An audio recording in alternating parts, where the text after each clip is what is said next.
날마다 솟는 샘물과 함께하는 오늘의 큐티 시간입니다. 9월 24일 목요일, 오늘의 말씀은 고린도전서 15장 20절로 28절까지 말씀입니다. 그러나 이제 그리스도께서 죽은 자 가운데서 다시 살아나사 잠자는 자들의 첫 열매가 되셨도다. 사망이 한 사람으로 말미암았으니 죽은 자의 부활도 한 사람으로 말미암는도다. 아담 안에서 모든 사람이 죽은 것 같이 그리스도 안에서 모든 사람이 삶을 얻으리라. 그러나 각각 자기 차례대로 되리니 먼저는 첫 열매인 그리스도요, 다음에는 그가 강림하실 때 그리스도에게 속한 자요, 그 후에는 마지막이니 그가 모든 통치와 모든 권세와 능력을 멸하시고 나라를 아버지 하나님께 바칠 때라. 그가 모든 원수를 그 발 아래 둘 때까지 반드시 왕 노릇하시리니 맨 나중에 멸망받을 원수는 사망이니라. 만물을 그의 발 아래 두셨다 하셨으니 만물을 아래 둔다 말씀하실 때 만물을 그의 아래 두신 이가 그 중에 들지 아니한 것이 분명하도다. 만물을 그에게 복종하게 하실 때에는 아들 자신도 그때 만물을 자기에게 복종하게 하신 이에게 복종하게 되리니 이는 하나님이 만유의 주로서 만유 안에 계시려 하심이라.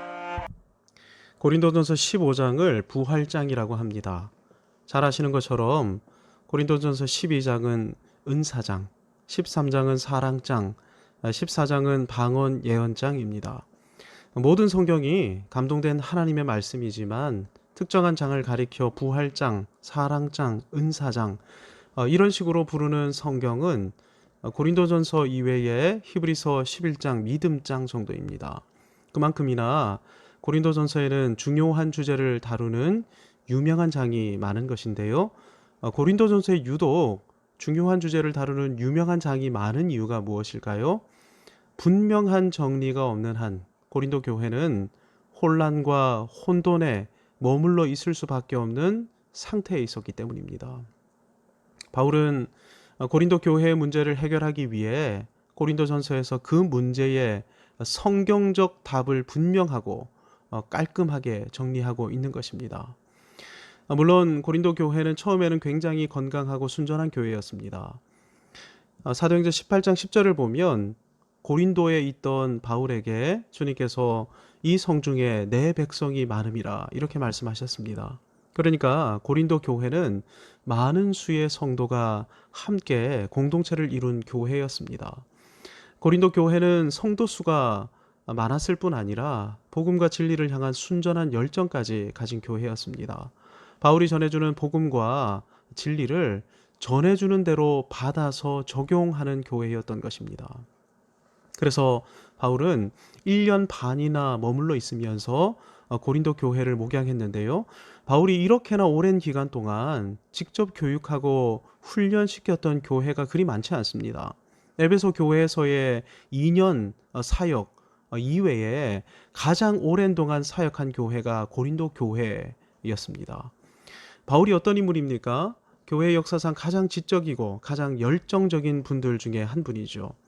기독교 교리를 집대성했다고 불려질 정도로 체계적인 데다가 엄밀하기까지 했던 분입니다.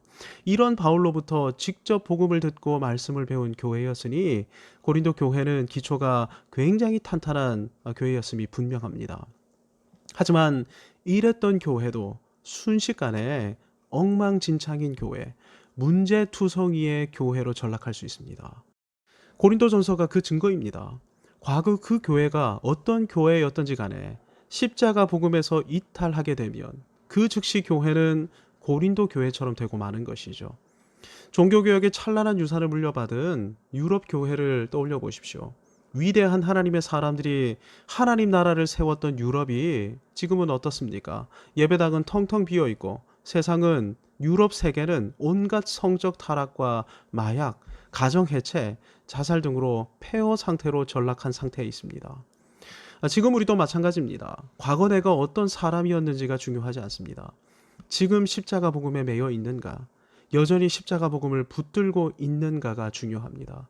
그렇지 않다면 우리도 조만간 고린도 교회처럼 유럽 교회와 유럽 세계처럼 되고 말 것이기 때문입니다. 십자가 복음에서 이탈했던 고린도 교회는 부활에 관한 문제에도 봉착했습니다. 부활이 없다, 이렇게 주장하는 사람들이 고린도 교회 안에 생겨났던 것인데요. 부활을 부인하는 것은 복음을 부인하는 것입니다. 그래서 사도는 15장을 시작하면서 복음을 설명하죠. 복음은 그리스도의 죽음과 부활이라는 역사적 사건입니다. 이 복음을 믿으면 구원받게 됩니다. 어떻게 구원받습니까? 예수님께서 내 모든 죄와 죄가를 십자가의 죽으심으로 모두 도말해 주셨기 때문에 이제 내가 받아야 할 형벌이 사라지게 된 것이죠.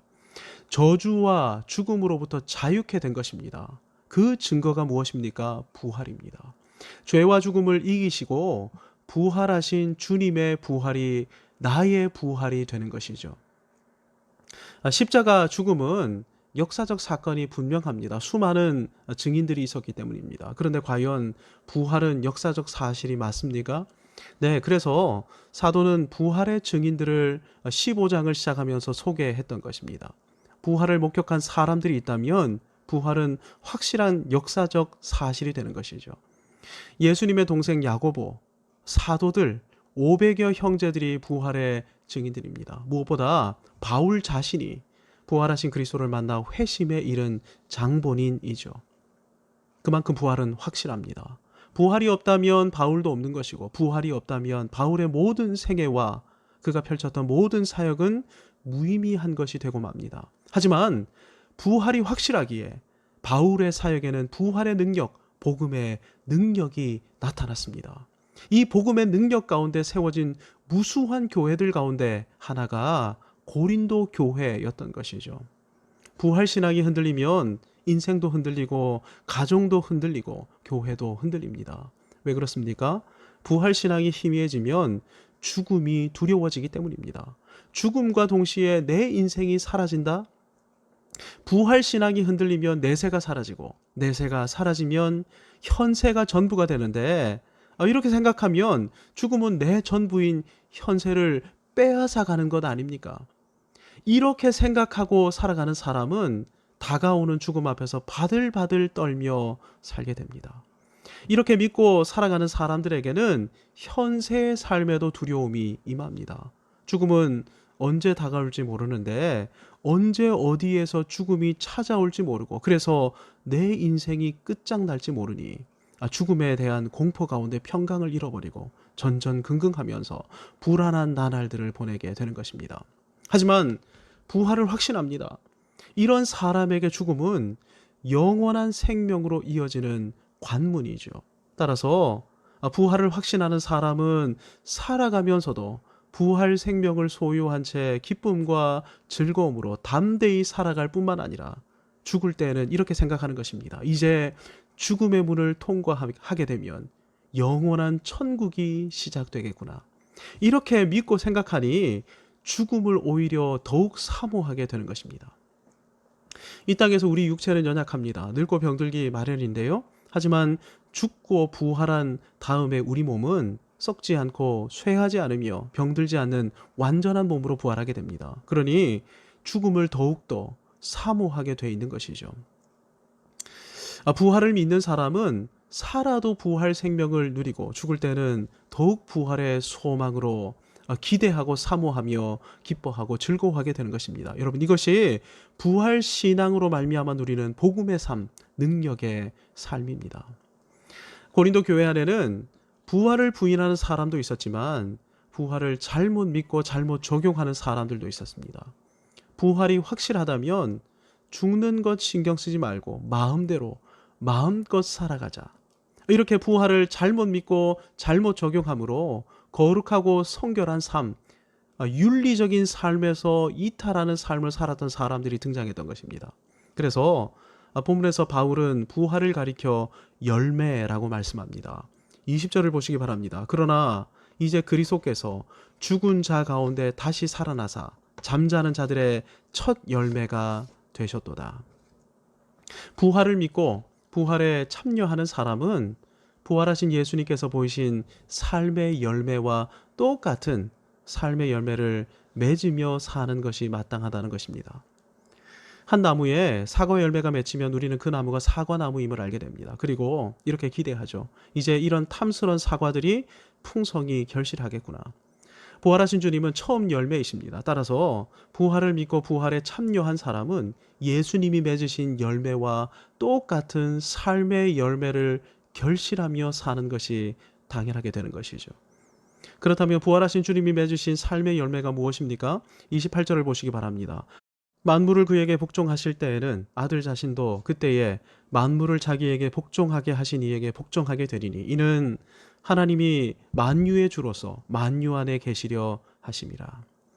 주님이 맺으신 열매는 복종의 열매입니다. 하나님의 뜻, 하나님의 계획인 아버지의 나라가 이 땅에 임하시도록 하는 것에 온전히 헌신하신 것이 주님이 맺으신 열매인 것입니다. 따라서 부활을 믿는 사람은 단순히 이제 나는 아무것도 두렵지 않아 라고 말하며 마음대로 살아가는 그런 사람이 아니라 이제 내가 그리스도와 함께 십자가에 못 박혔기 때문에 이제 내가 육체 가운데 사는 것은 나를 위해 자기 몸을 버리신 하나님의 아들을 믿는 믿음 안에서 사는 것. 이렇게 고백하며 영원한 하나님 나라를 위해 인생을 드리는 사람인 것입니다. 이 일을 위해 거룩하신 하나님의 뜻에 복종하는 복종의 열매를 맺는 사람이 진정 건강한 부활 신앙을 가진 사람인 것이죠. 부활을 믿고 흔들리지 않는 담대한 삶을 살아가기를 소망합니다. 죽음 앞에서 오히려 영원한 천국과 부활을 소망하며 더욱 담대해지기를 소망합니다. 조만간 우리 모두에게 죽음이 다가올 것입니다. 그때 죽음 앞에서 바들바들 떠는 것이 아니라 부활을 믿고 담대하게 영원한 천국을 향해 죽음의 관문으로 나아가는 우리 모두가 되기를 바랍니다. 무엇보다 거룩하신 아버지의 뜻에 복종하며 이 땅에서 하나님 나라를 이루는 삶에 헌신하십시다. 복음을 믿고 복음의 영광을 누리는 안천의 모든 성도들이 되시기를 주님의 이름으로 축복합니다. 아멘. 하나님 아버지, 부활을 소망하며 죽음을 이기는 삶을 살아가게 하여 주옵소서. 뿐만 아니라 부활하신 주님이 맺으신 복종의 열매를 우리도 맺어가며 하나님의 나라를 이 땅 가운데 펼치는 거룩한 삶을 살아가는 우리 모두가 되게 하여 주옵소서. 예수님의 이름으로 기도하옵나이다. 아멘.